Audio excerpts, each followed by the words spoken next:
Form of government में आगे federal form of government होती है, यूनिटी फॉर्म ऑफ गवर्नमेंट होती है, पार्लियामेंट्री फॉर्म ऑफ गवर्नमेंट होती है, प्रेसिडेंशियल फॉर्म ऑफ गवर्नमेंट होती है।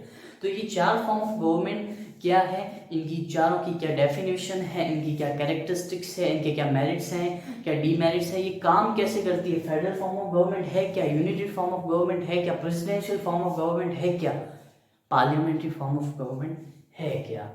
तो मैं आपको पूरा कॉन्सेप्ट क्लियर कर दूंगा। आप इस वीडियो में अंत तक बने रहिए। आपका एक एक पॉइंट, आपके मन में एक एक डाउट है, वो सारे डाउट सॉल्व हो जाएंगे। तो प्लीज़ बने रहिए इस वीडियो के अंत तक। चलिए शुरू करते हैं।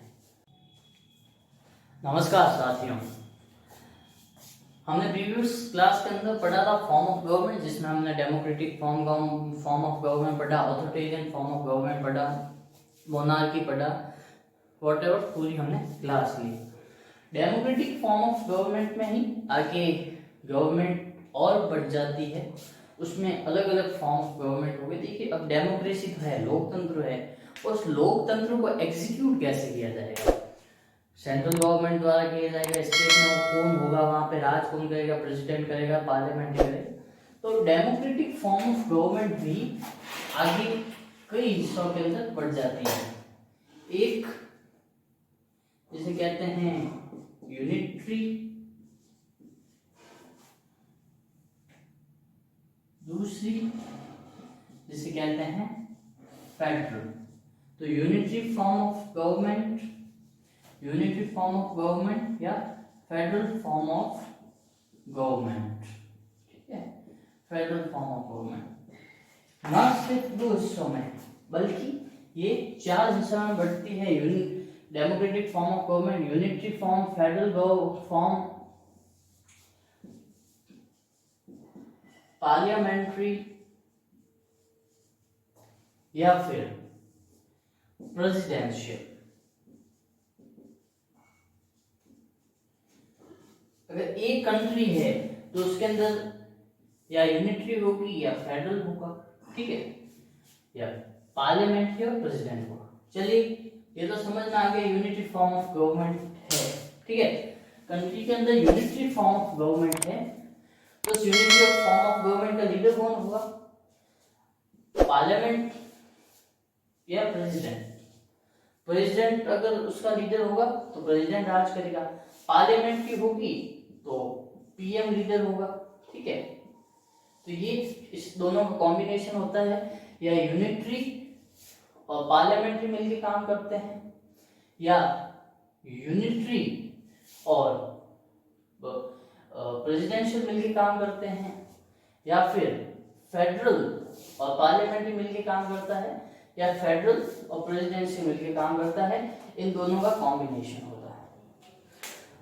अब आप पूछेंगे कि फॉर्म ऑफ गवर्नमेंट में यूनिटरी फॉर्म ऑफ गवर्नमेंट और फेडरल फॉर्म ऑफ गवर्नमेंट बनती कैसे? वो बनती है उस कंट्री के कॉन्स्टिट्यूशन से। अगर कॉन्स्टिट्यूशन के अंदर distribution of power central government और स्टेट गवर्नमेंट में बरोबर है तो फिर वो हो गई फेडरल फॉर्म ऑफ गवर्नमेंट। अगर कॉन्स्टिट्यूशन के अंदर सेंट्रल गवर्नमेंट को ही मेन पावर दिया है और concentration of power, the whole power of governance are vested in only central government, then it is called unitary form of government. In another side, if power is distributed equally between central government and its unit, that means state government, then this type of government is called federal form of government. तो ये पूरा constitution के अंदर ऊपर depend होता है कि वो सेंट्रल गवर्नमेंट और स्टेट गवर्नमेंट के बीच पावर को इक्वल डिस्ट्रीब्यूट करे तो वो अपने आप में फेडरल फॉर्म ऑफ गवर्नमेंट हो जाएगा। अगर वो केवल सेंट्रल को पावर देगा तो वो अपने आप यूनिटरी फॉर्म ऑफ गवर्नमेंट हो जाएगा।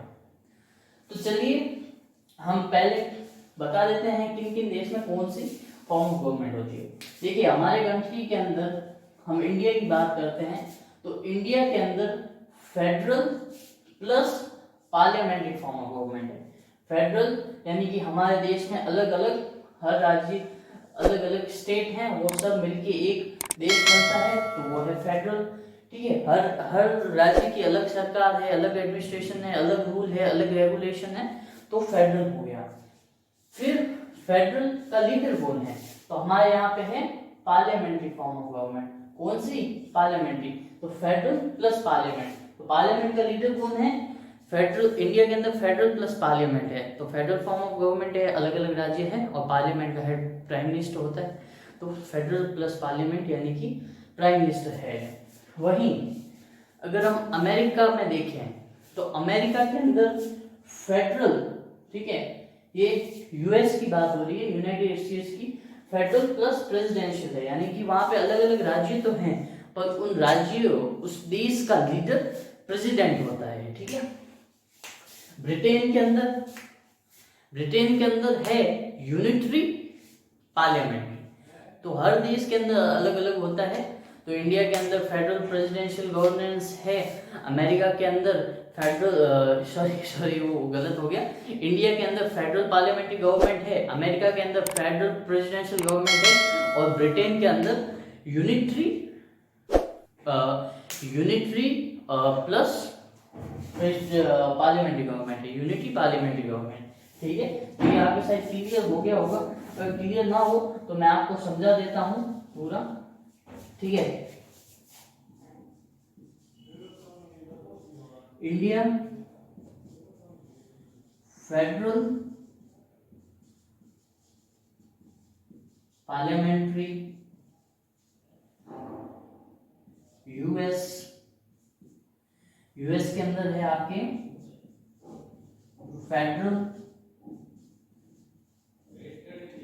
प्रेसिडेंशियल, ब्रिटेन के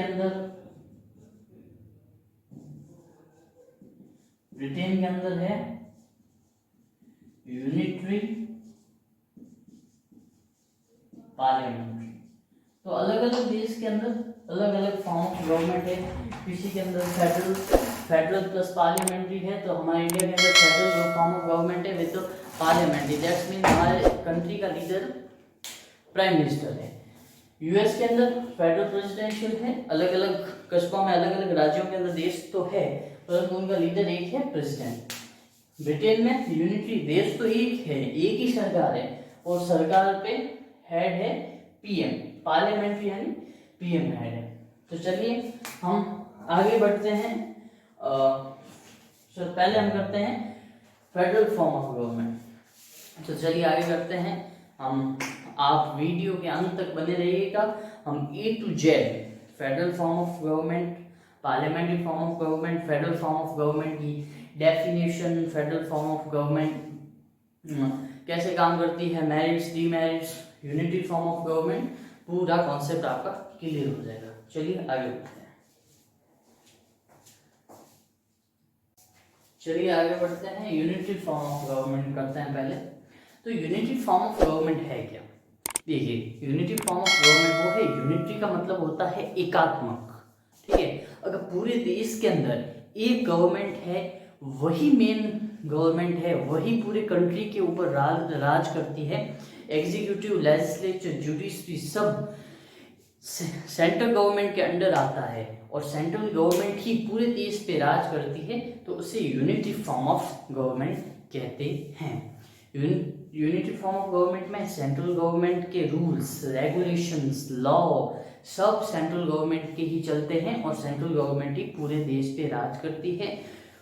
यूनिटी फॉर्म ऑफ गवर्नमेंट में सेंट्रल गवर्नमेंट के अलावा कोई गवर्नमेंट एग्जिस्ट नहीं करती, पूरी कंट्री के अंदर एक गवर्नमेंट एग्जिस्ट करती है, वो है सेंट्रल गवर्नमेंट, तो उसे कहते हैं unity form of government.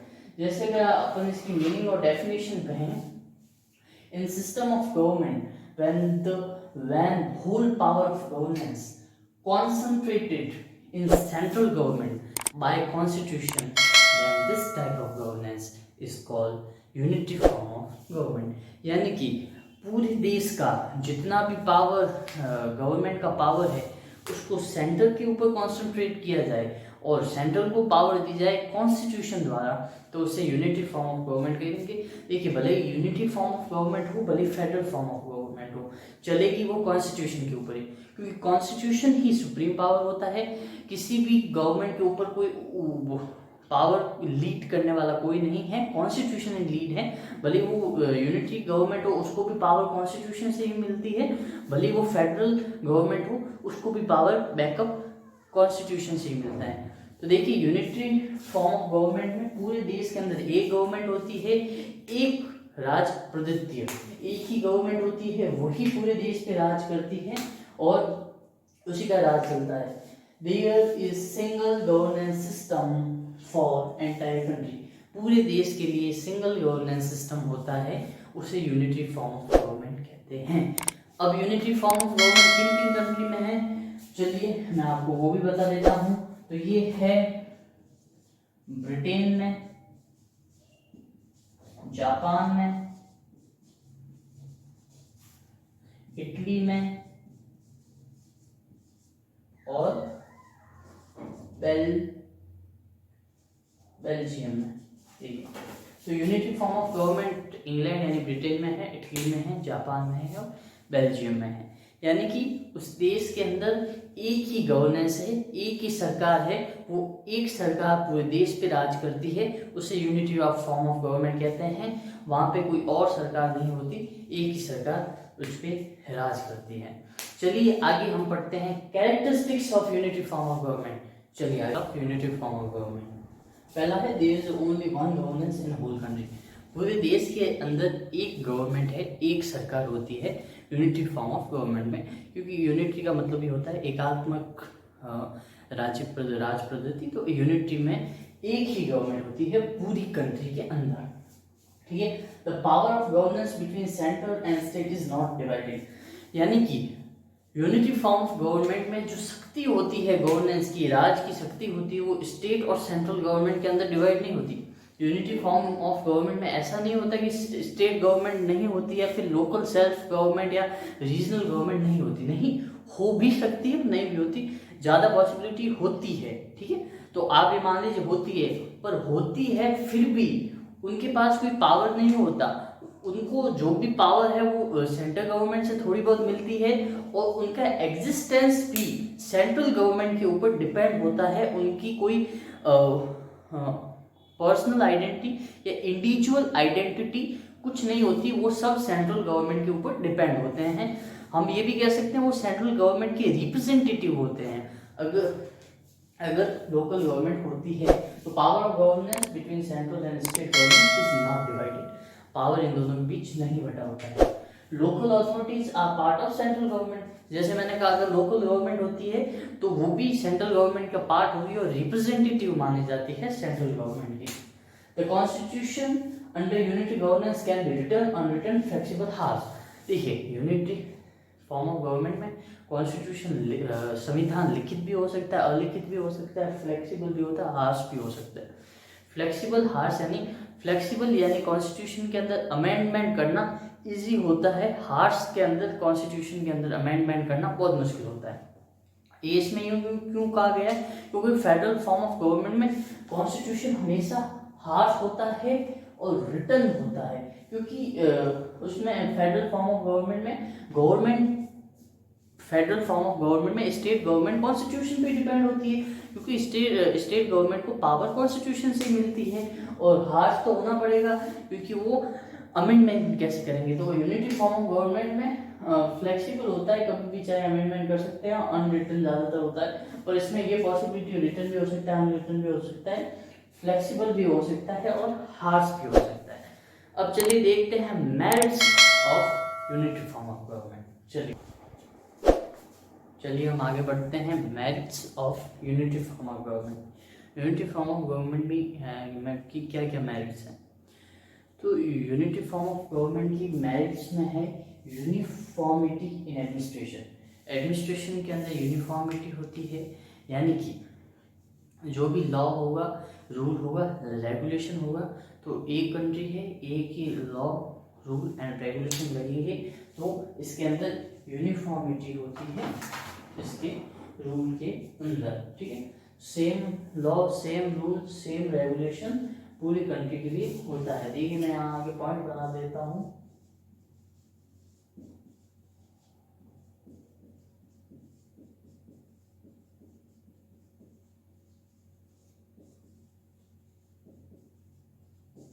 Same same law, same rule and same regulation for full country.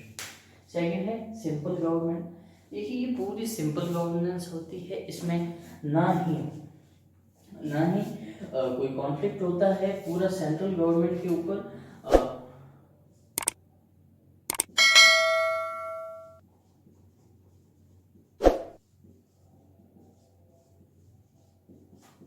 Power vested in central government. ठीक है, तो ये पूरा सिंपल गवर्नमेंट होती है, पूरी पावर सेंट्रल गवर्नमेंट के पास होती है, तो कोई लफड़ा नहीं रहता स्टेट गवर्नमेंट के पास, कोई कॉम्प्लेक्सिटी नहीं रहती स्टेट गवर्नमेंट से पूछना ये करना, पूरे सेंट्रल गवर्नमेंट के पास होता है, तो पूरा पावर। कॉन्फ्लिक्ट लेस गवर्नमेंट होती है, अगर पूरे देश के अंदर एक ही सरकार होगी, घर के अंदर एक ही व्यक्ति होगा, तो वो लड़ेगा किससे? तो कॉन्फ्लिक्ट लेस गवर्नमेंट होती है, पूरी पावर सेंट्रल गवर्नमेंट के पास होती है, सेंट्रल गवर्नमेंट ही होती है, तो उसमें स्टेट का कोई कॉन्फ्लिक्ट नहीं होता, ना कोई बिल पास करने में कोई कॉन्फ्लिक्शन होता है, ना कुछ। जैसे हमारे यहाँ फेडरल फॉर्म ऑफ गवर्नमेंट है, तो लोकसभा सेंट्रल को डिराइव करता है, राज्यसभा स्टेट को, तो दोनों के बीच कॉन्फ्लिक्ट होता है, कोई भी बिल पास करना होता है, कुछ भी करना होता है, तो ये कॉन्फ्लिक्ट लेस गवर्नमेंट होती है। एफिशिएंट एंड स्ट्रॉन्ग गवर्नेंस, पूरे देश के अंदर एक ही गवर्नमेंट होगी तो अपने आप स्ट्रॉन्ग होगी और एफिशिएंट होगी, अच्छे से काम करेगी, स्थिर तरीके से काम करेगी, तो एफिशिएंट और strong government.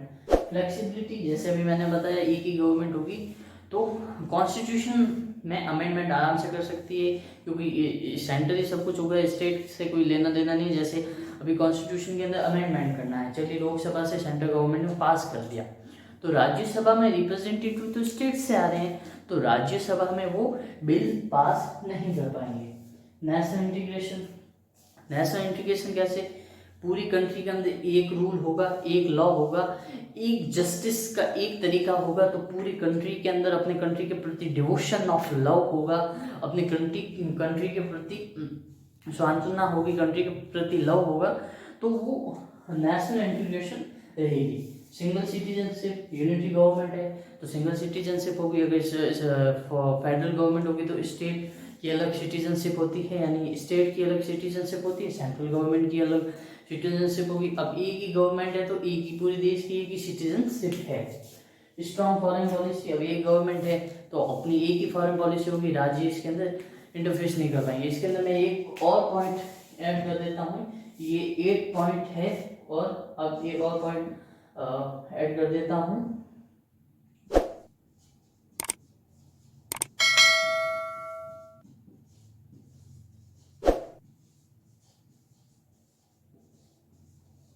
Suitable in emergency, emergency के अंदर सूटेबल होगी, कोई भी डिसीजन लेना होगा तो फौरन वो डिसीजन ले सकते हैं, किसी से पूछने की जरूरत नहीं, कहीं पे जाना नहीं, आना नहीं, तो एकदम वो डिसीजन ले सकते हैं। चलिए अब हम आगे बढ़ते हैं demerits of unity form of government. जहां फायदे होते हैं वहां नुकसान भी होते हैं। चलिए आगे बढ़ते हैं।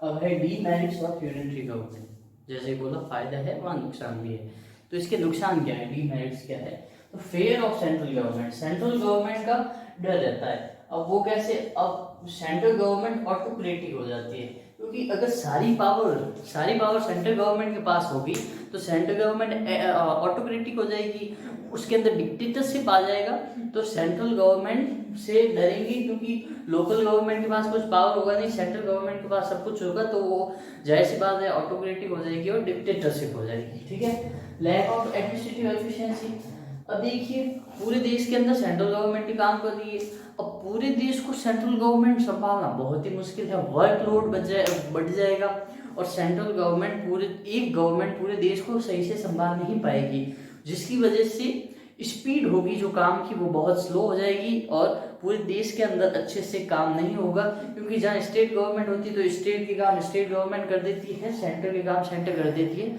स्टेट्स अपने रीजन के काफ़ी हद तक 70 से 80% काम कर देता है, परंतु इधर तो सिर्फ एक ही गवर्नमेंट है, तो एक गवर्नमेंट क्या करेगी तो उसके ऊपर वर्कलोड बढ़ जाएगा।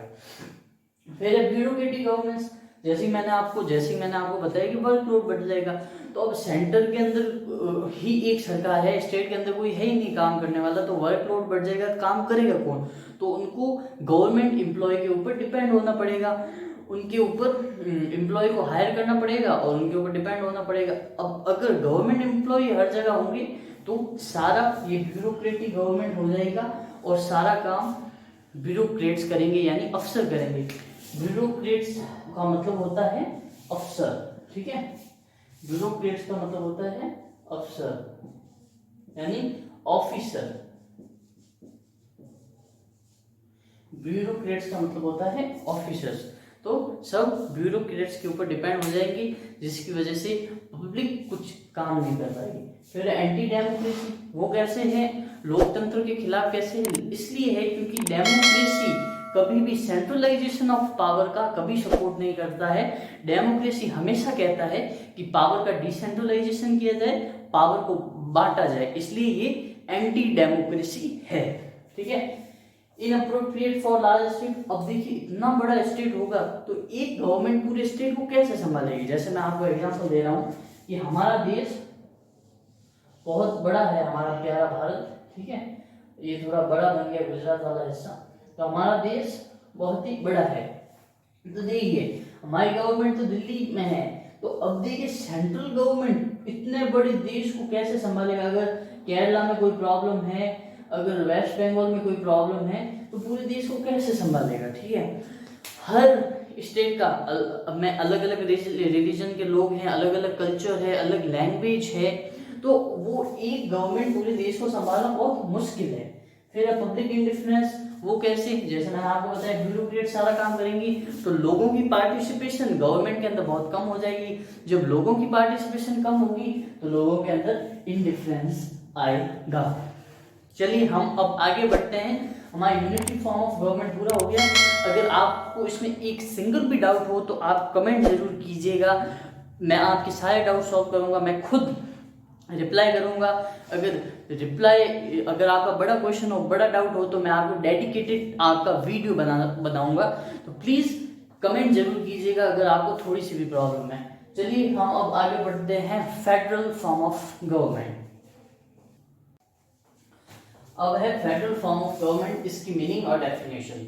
द यूनियन इज ट्रांसलेटेड और translation of English word federation. The word federation is direct from federus, Latin word federus, which means a treaty of compromise.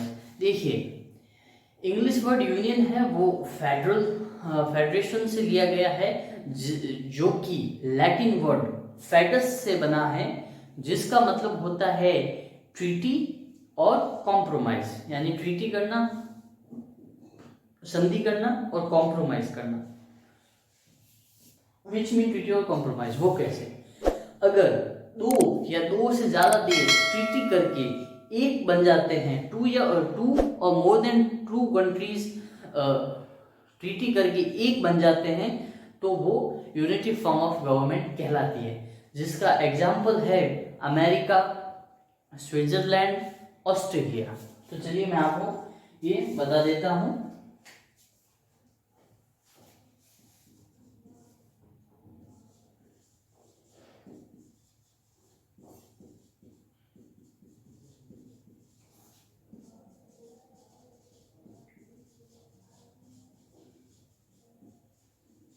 When two and more than two country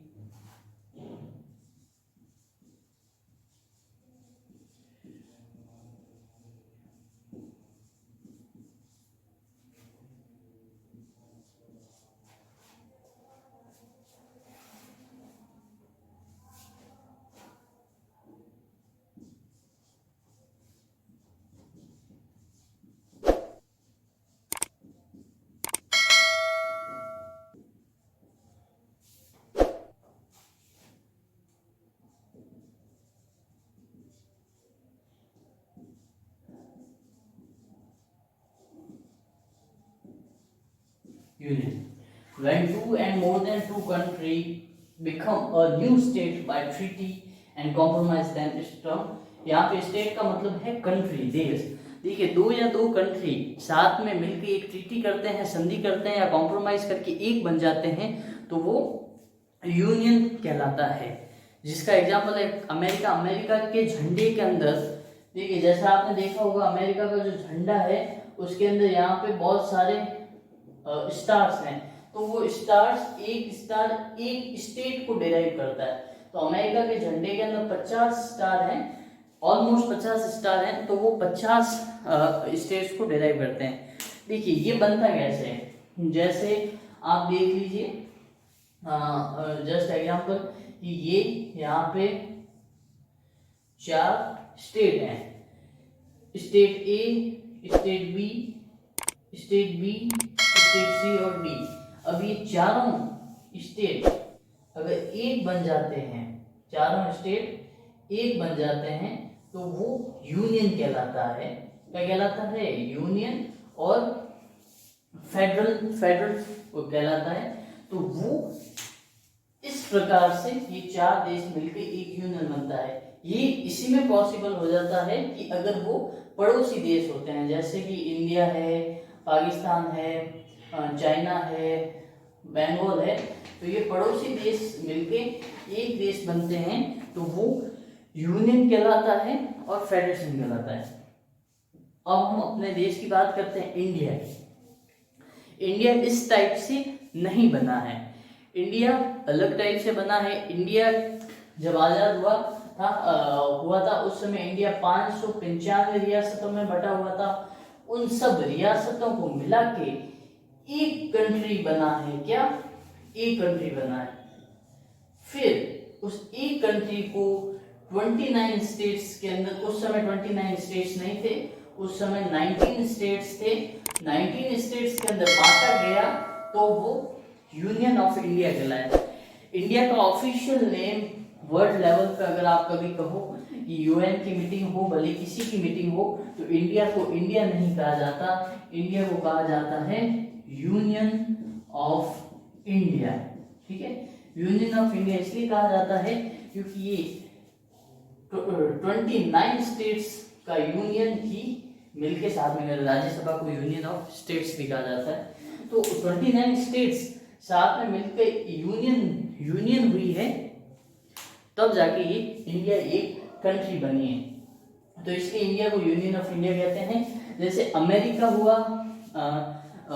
हुआ, Switzerland हुआ, Australia हुआ, ये तो पास की बहुत सारे देशों ने एक साथ ट्रीटी करके एक कंट्री बने हैं, वो अलग है। जैसे इंडिया हो गया, कनाडा हो गया, ये एक बड़ी कंट्री थी, उस बड़ी कंट्री को अलग अलग रीजन में, अलग अलग प्रोविंस में बांट के ये फेडरल फॉर्म ऑफ गवर्नमेंट बनाया गया है। तो इंडिया उस टाइप का फेडरल फॉर्म ऑफ गवर्नमेंट है जिसको एक कंट्री को अलग अलग हिस्सों के अंदर बांटा गया है। ठीक है, तो अब हम बढ़ते हैं इसकी definition, proper definition, federal form of government की प्रॉपर डेफिनेशन पढ़ते हैं।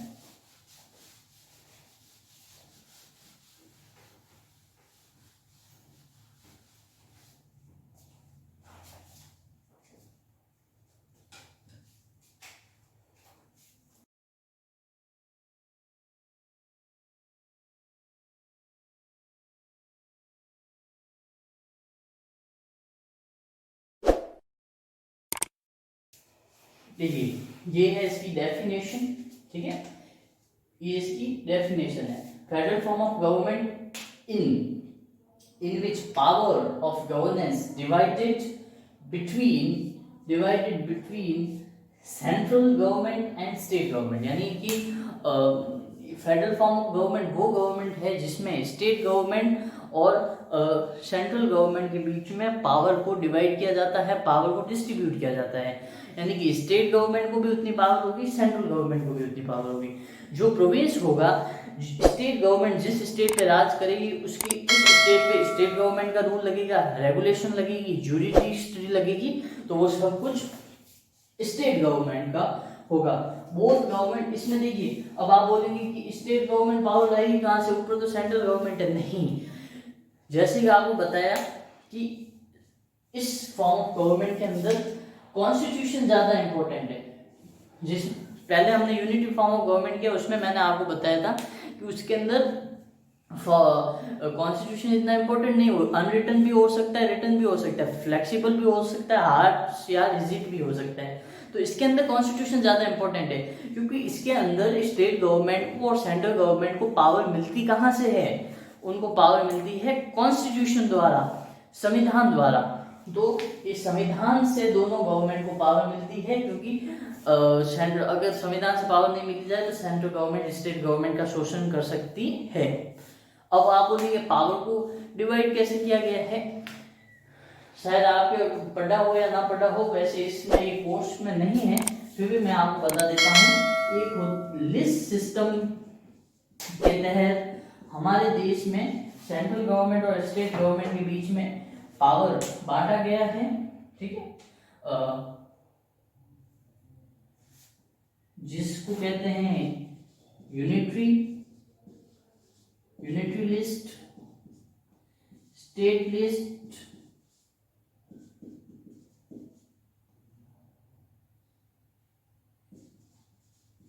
कॉन्करेंट लिस्ट और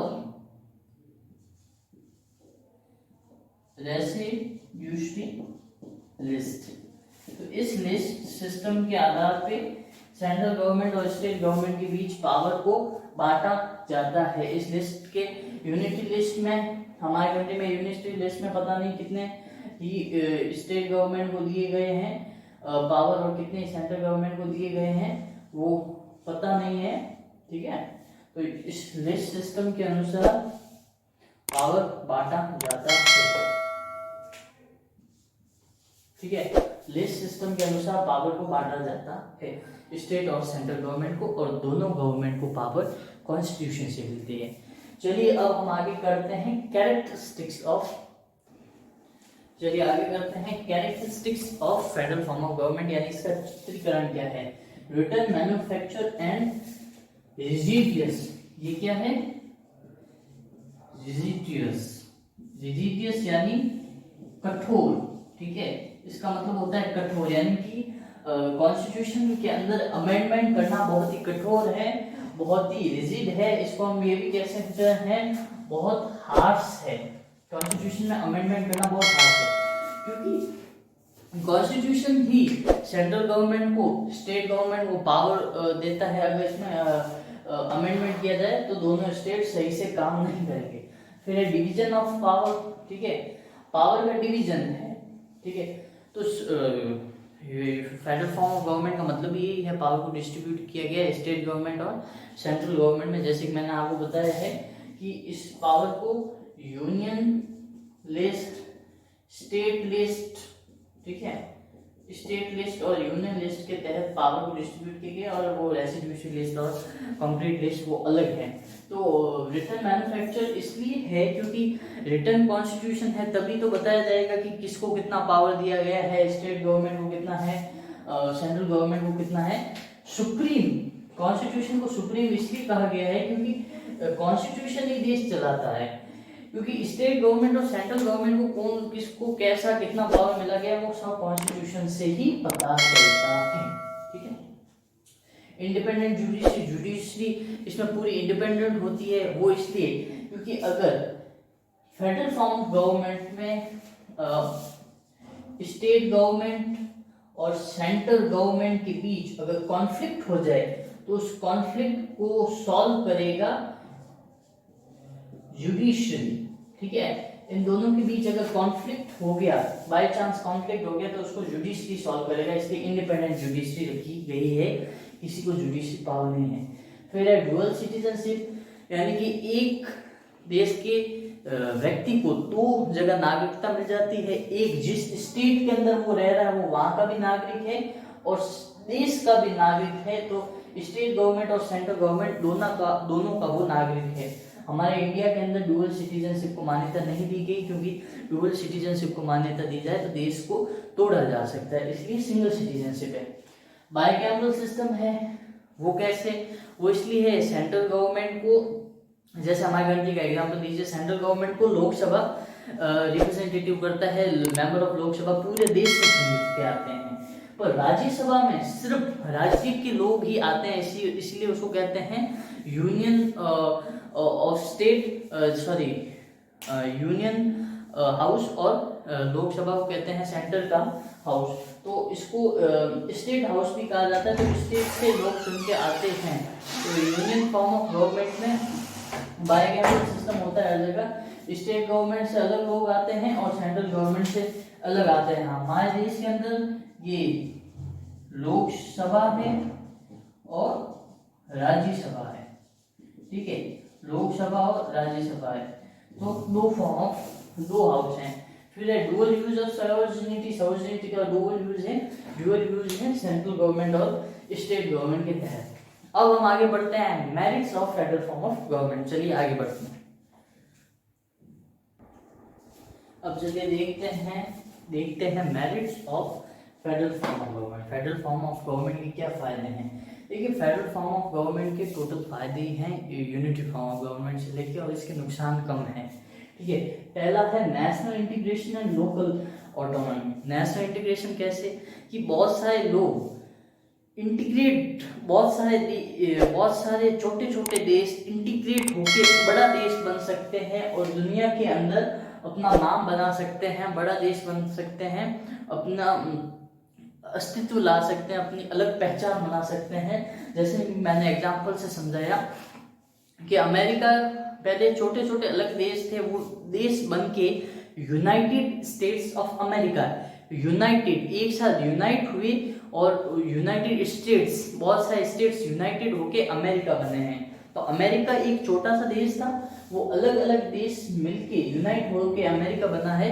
तो इससे नेशनल इंटीग्रेशन और लोकल ऑटोनॉमी, यानी कि अब अमेरिका देखिए दुनिया का सबसे ताकतवर देश है, तो वो छोटे छोटे देश मिलके दुनिया का इतना बड़ा ताकतवर देश बने हैं, तो इसलिए कहते हैं national integration and local autonomy. फिर है coordination between centralisation and decentralisation.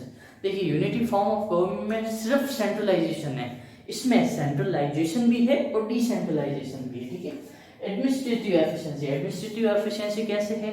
क्योंकि यूनिटी फॉर्म ऑफ गवर्नमेंट में जैसे मैंने आपको बताया था कि पूरे देश के अंदर एक ही गवर्नमेंट है, तो सारा काम का वर्कलोड एक ही सरकार पे पड़ गया, तो वो काम पूरा देश नहीं कर पाएगी।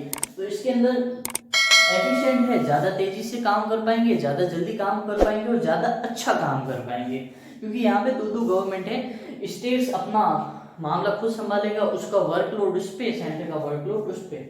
Method to make state strong, यानी देश को मजबूत बनाया जा सकता है, ये ऐसा मेथड है। वो कैसे कि बहुत छोटे एक देश है, वो उसके पास वाले देश उसके अंदर मिल गए तो वो देश अपने आप स्ट्रॉन्ग हो जाएगा। फिर है पॉलिटिकल कॉन्शियसनेस। पॉलिटिकल कॉन्शियसनेस कैसे? अब फेडरल गवर्नमेंट है तो सेंट्रल गवर्नमेंट अलग हो गई, स्टेट गवर्नमेंट अलग हो गई, रीजनल गवर्नमेंट अलग हो गई, लोकल सेल्फ गवर्नमेंट अलग हो गई। तो बहुत सारे लोग इसके अंदर कॉन्शियस हो सकते हैं, बहुत सारे लोग इसके अंदर भाग लेके अपनी भागीदारी निभा सकते हैं और अपना काम कर सकते हैं। फिर है नॉन ऑटोक्रेटिक गवर्नमेंट। इसमें नॉन ऑटोक्रेटिक गवर्नमेंट कैसे है? क्योंकि ना सेंटर ऑटोक्रेटिक है, यानी कि ना सेंटर के पास पूरा पावर है, ना स्टेट ऑटोक्रेटिक है, ना स्टेट के पास पूरा पावर है, तो दोनों में से कोई ऑटोक्रेटिक नहीं है। टाइम सेविंग है, मनी सेविंग, वो कैसे?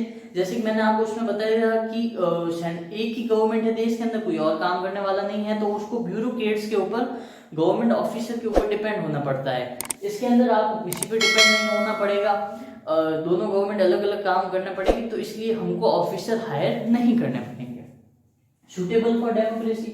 डेमोक्रेसी हमेशा डिस्ट्रीब्यूशन ऑफ पावर पे विश्वास करती है, तो ये डेमोक्रेसी के लिए सुटेबल है। Stepping toward world union.